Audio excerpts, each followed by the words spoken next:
Now, I'm not one to gossip, but I will bring you the tea. Welcome to Chronicle Speaks. Please, I don't have any time for any gossip now. Eh? Yes. Look at you. Wendy Williams will be soon celebrating a monumental birthday in less than 30 days. The iconic talk show host is turning 60. The troublesome part about this is that her family is unable to celebrate with her because they still do not know her whereabouts, according to her longtime best friend Regina, who we've all come to know as Reg. Now, according to Reg, Wendy Williams' conservatorship is far worse than the one Britney Spears had because at least the family of Britney Spears was aware of where she was because they were in control of that conservatorship. Wendy's conservatorship is being ran by a complete stranger to not only Wendy's family, but also a stranger to Wendy as well. Sabrina Morrissey has been the guardian for Wendy for over 2 years, and it seems as though she has locked the family out of every aspect of Wendy's life. The executive producer and the director of the Lifetime film, Where is Wendy Williams, recently sat down with The Hollywood Reporter and gave their insights on the struggles of recording the documentary with Wendy, their fear of Wendy dying in her own home alone without food during the filming of the documentary, their troubles with the Guardian, and the hard time they had watching Wendy's quick decline during the filming of the documentary. We are going to get into everything Wendy and so much more, but before we do, please be sure to subscribe to this channel and hit the bell for notifications so you don't miss out on any news regarding this story and so much more. Now let's get back into it. It's very hard not seeing Wendy on the screen, or at least seeing a run-in with her and the paparazzi. With all of the stories that have unfolded in 2024, we know that there would never be a dull moment during Wendy's Hot Topic segments with everything that's currently going on. However, Where is Wendy Williams has been its own hot topic within itself, as we are still left reeling from the 4-part series which aired on Lifetime earlier this year. Now, if we as fans are left feeling this way, you can only imagine what Wendy's son or the rest of her family is feeling. Now, Wendy's longtime friend Regina Shell recently interviewed with the publication The Sun, and she compared Wendy's situation to that of Britney Spears' previous conservatorship, which Britney Spears' father Jamie was at the helm of the conservatorship. However, she stated that this conservatorship was even more concerning. According to Regina, this is a Britney Spears thing, only it's worse since it's not even Wendy's family who has control.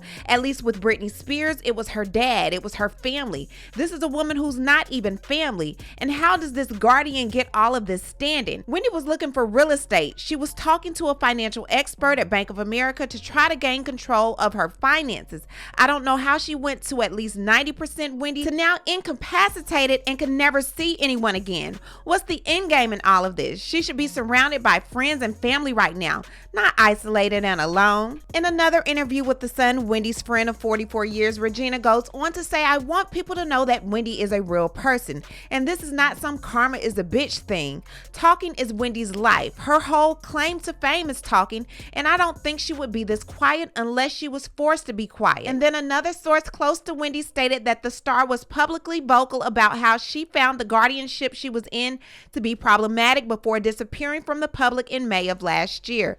There is no way in hell that she would not have responded to that Lifetime documentary with all of her family members appearing in it, the insider claims. Wendy would have something to say about that without a doubt. Now, Regina goes on to ask several pressing questions like, where is Wendy and why is no one asking that question, and why is no one answering that question? Why can't they produce Wendy or an actual statement from Wendy or a picture of Wendy? Where is Wendy? Regina demanded. I haven't spoken to my friend who I spoke to 5 times a day in over a year now. Regina explained that during the summer of 2022, as it became clear Wendy was losing her wildly popular daytime talk show while she embattled myriad health issues, she was staying with a TV host at her penthouse apartment in New York City. I stayed with Wendy on and off for the entire summer from June of 2022 to August. I left and I went home briefly and came back in September, and then she came out to California in October and I went back to New York in December. I spent the majority of the year with her, Regina claimed. Wendy's New York apartment was unceremoniously sold at a loss in recent months as Wendy remains somewhere receiving the care she requires, according to a statement released by her guardian, Sabrina Morrissey, via a public relations flack in February of this year. Wendy's family went on the Lifetime docuseries, which aired in late February, and claimed in the series and in interviews in the aftermath of its airing that they do not know where the star is. Wendy's big sister Wanda told people at the time, the people who love her cannot see her. She added, I think the big question is, how the hell did we get here? Wendy's family claimed at the time that the only person who had unfettered access to the star or knew where she was the court-appointed guardian, Sabrina Morrissey. All I know is that Wendy and her team walked into the courtroom one way and they walked out, and the family is completely excluded, Wanda told the outlet. Regina echoed the sentiments of Wendy's family. I think she should be surrounded by family and friends and people who love and support her instead of some stranger who has her who knows where. The 59-year-old's best friend also questioned how Wendy, who she spoke to numerous times a day, hasn't called her in over a year since vanishing from the spotlight.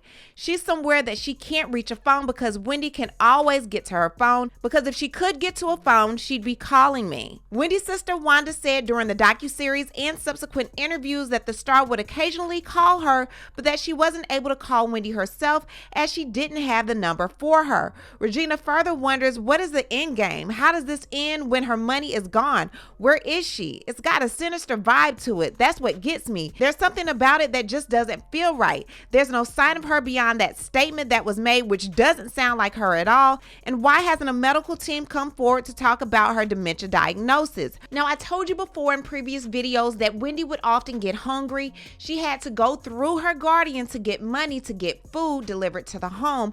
And there would be times that Wendy would ask for food at 7, 8, or 9 in the morning, and she wouldn't often get the food until around 11 or 12 when she was then hungry again for lunch. Now, needless to say, since we haven't really heard much from anyone else in Wendy's family, according to Regina, who was very close to Wendy, it doesn't seem like anyone is really getting the chance to hear from her, get pictures of her, or any type of update, since they're not able to get in the car to go see her or even call her for that matter. Now, I told you the executive producer and the director of the Where is Wendy Williams docuseries interviewed with a Hollywood Reporter, and they said that there were times when they actually did not feel like this documentary would air. Was there ever a moment where you thought, we may not put this out? And ultimately, how did you decide that you would?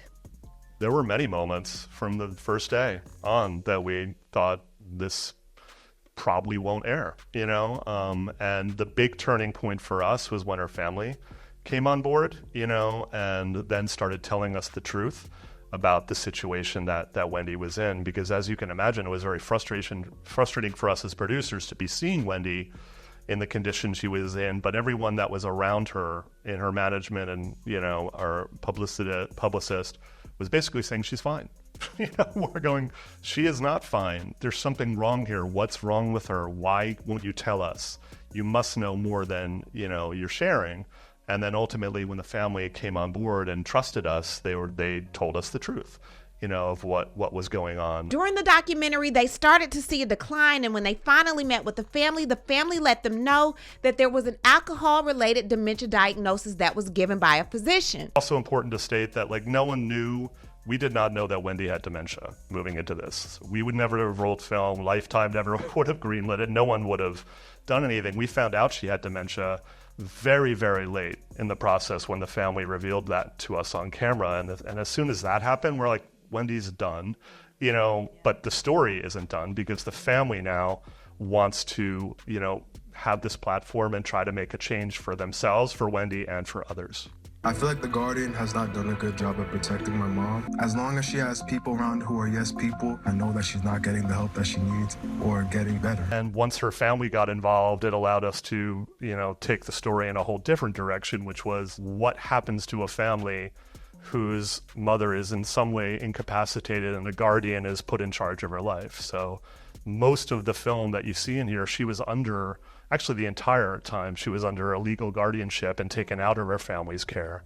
So it became important to us to illustrate the danger, frankly, that we believed she was in, which got more and more serious the longer we filmed. And I think in the end, we really pulled the curtain back, or the veil of what was happening in her life at this particular time, under the care of a court-appointed guardian. And to be perfectly honest, I was terrified at certain points that she might die in that apartment because the stairs, she has lymphedema, her drinking, it was very scary. There was no food in the apartment. And I often thought, what would happen if we weren't there? And she was alone. She was so lonely. So when you think back to the documentary and you think about how Wendy was actually excited to have the camera crew there because she was alone in her home, she no longer had her show, she wasn't able to see her family, she's no longer married. How do you think she's feeling now if she was lonely then? If she was lonely then and people were actually coming around, people that she knew, how do you think Wendy is doing seeing this face on the regular? Would you want to see this face on a regular? I was speaking to a friend recently and we both kind of agreed that we felt Wendy more than likely did this documentary as a last-ditch effort to try to show the world that she was being done wrong. Wendy needs to be with her family. We all know Wendy, and that statement that they released did not come from Wendy. We haven't seen pictures. We haven't seen videos. Hell, the least they would do with Britney Spears is have her come out every now and then and make a video. We haven't seen anything. People need to be in an uproar for Wendy, and I think she made this documentary hoping, hey, maybe they'll fight for me like they fought for Britney. It seems like no one is really in this woman's corner to help her out. I don't get it. Y'all have to leave a comment. Tell me what y'all think about everything surrounding Wendy. What do you think about her friend coming out saying they're not really getting a chance to talk to her like that? They aren't getting a chance to see her at all. Leave a comment, y'all. I want to know what you think. We'll talk about it down below. You already know how we do. Talk to you guys later. Bye.